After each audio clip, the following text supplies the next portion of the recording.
بسم اللہ الرحمن الرحیم۔ السلام علیکم ورحمۃ اللہ وبرکاتہ۔ پیارے بچوں،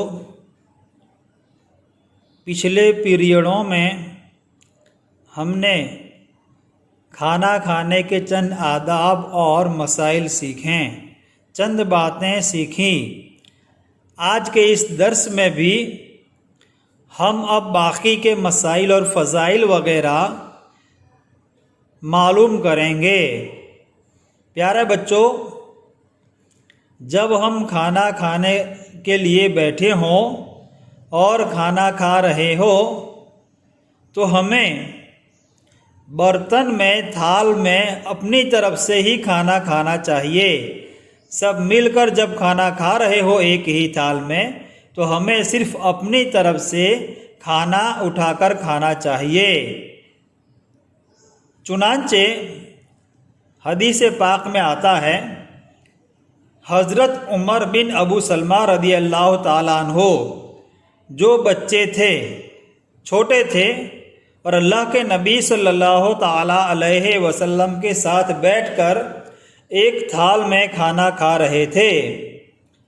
حضرت عمر بن ابو سلمہ اس تھال میں ادھر ادھر سب جگہ ہاتھ لگا کر کھانا کھاتے تھے، ادھر سے لیا ادھر سے لیا، اس طرح کھانا کھاتے تھے۔ اللہ کے رسول صلی اللہ تعالیٰ علیہ وسلم نے فرمایا کہ بیٹا بسم اللہ پڑھ کر کھاؤ، سیدھے ہاتھ سے کھاؤ اور برتن کی اسی جانب سے کھاؤ جو تمہارے قریب ہیں، یعنی اپنے پاس جو کھانا ہے اسی جگہ سے کھانا کھاؤ۔ تو کیا معلوم ہوا کہ ہمیں کھانے میں ہر جگہ پر برتن میں ہاتھ نہیں ڈالنا چاہیے، چاروں طرف ہاتھ نہیں پھیلانا چاہیے، بلکہ اپنی جانب جو کھانا ہے وہیں سے کھانا کھانا چاہیے۔ ہاں، اگر برتن میں مختلف قسم کی چیزیں الگ الگ جگہ پر رکھی ہو تو اسے ہم اس جگہ سے اٹھا کر کھا سکتے ہیں۔ ہاں، اور اگر ایک ہی قسم کی چیز ہو تو ہمیں اپنی ہی طرف جو ہے کھانا اٹھا کر کھانا چاہیے۔ اور پیارے بچوں، ایک بات اور بھی ہے کہ اگر ہم کھانا کھا رہے ہو اور اگر کھانے میں مکھی گر جائے تو ہمیں کیا کرنا چاہیے؟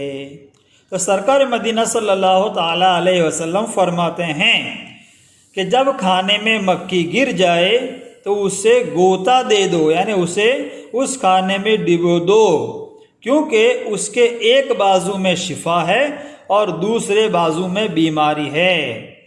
کھانے میں گرتے وقت پہلے وہ بیماری والا بازو اس کھانے میں ڈالتی ہے، تو جب اس نے بیماری والا بازو اس کھانے میں ڈالا تو بیماری اس کھانے میں گر گئی، بیماری اس کھانے میں شریک ہو گئی، تو اس بیماری کی شفا بھی اسی دوسری جانب پر میں ہے، تو ہمیں اسے پورا ہی غوطہ دے دینا ہے، ڈبو دینا ہے، تاکہ بیماری کے ساتھ شفا بھی اس میں شامل ہو جائے۔ اب اسے نکال کر پھینک دے۔ اب اگر اس کھانے کو کھانا چاہے، طبیعت چاہے تو کھا لے، ورنہ نہ کھائے۔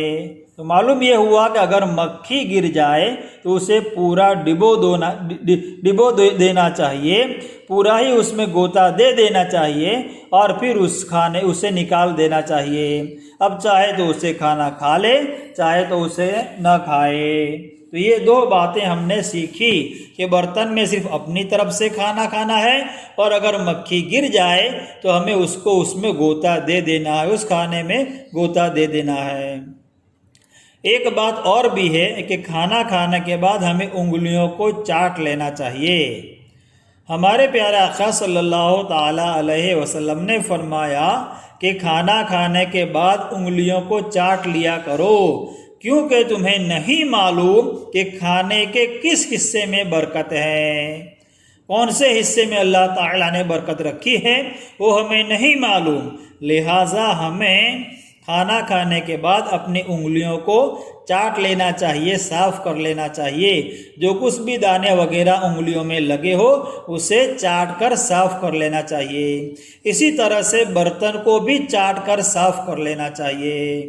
پیارا آقا ارشاد فرماتے ہیں کہ جو رکابی کو اور اپنی انگلیوں کو یعنی جو برتن کو اور اپنی انگلیوں کو چاٹ لیتا ہے اللہ تعالیٰ اسے دنیا میں بھی اور آخرت میں بھی آسودہ فرمائے گا، شکم سیر فرمائے گا، اس کے پیٹ کو اللہ تعالیٰ بھرے گا۔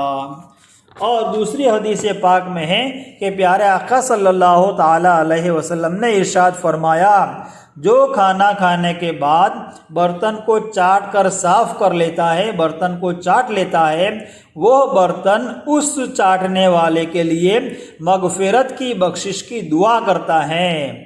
وہ برتن کہتا ہے کہ اللہ تعالیٰ تجھے جہنم سے بچائے جس طرح تو نے مجھے شیطان سے بچایا ہے، اللہ تعالیٰ تجھے جہنم سے آزاد کر دے جس طرح تو نے مجھے شیطان سے نجات دلائی ہے۔ تو پیارے بچوں کیا معلوم ہوا؟ ہمیں کھانا کھانے کے بعد انگلیوں کو بھی چاٹ لینا ہے اور برتن کو بھی چاٹ لینا ہے۔ پیارے آقا تو یہاں تک ارشاد فرماتے ہیں کہ کھانا کھانے کے بعد پیالے کو چاٹ لینا مجھے اس بات سے زیادہ پسند ہے کہ میں پیالہ بھر کر صدقہ کر دوں، پیالہ بھر کر کھانا صدقہ کروں، اس سے کہیں زیادہ مجھے اس برتن کو چاٹ لینا پسند ہے۔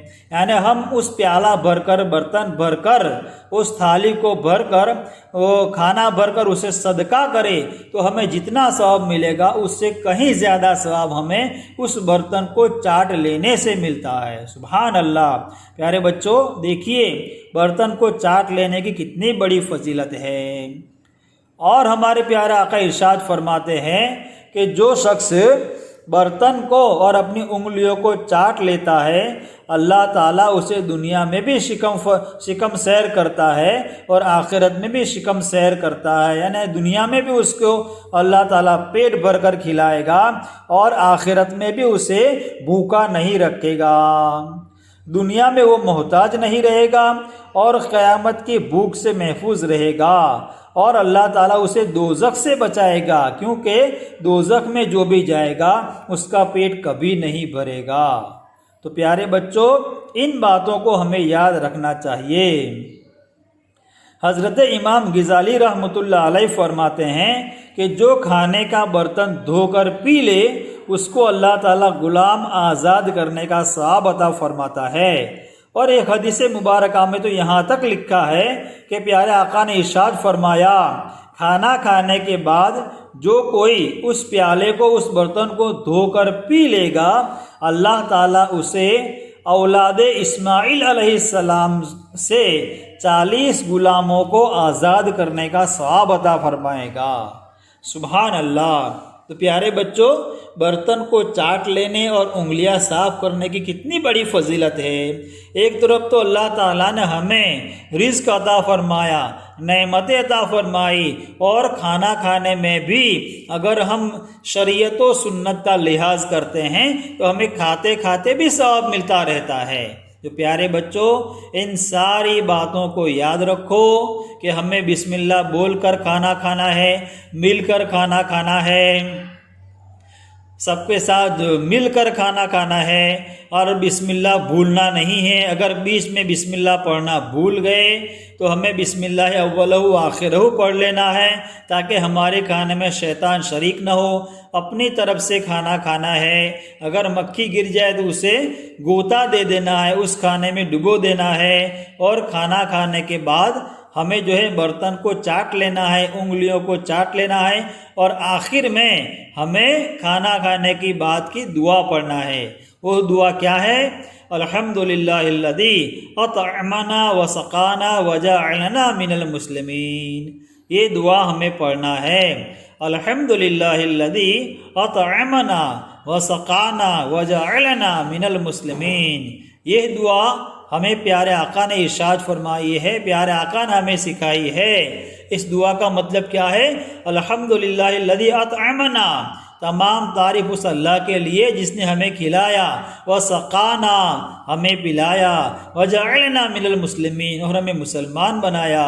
تو پیارے بچوں اس دعا کو بھی یاد کر لیجئے اور کھانا کھانے کے سارے آداب کو یاد کیجئے۔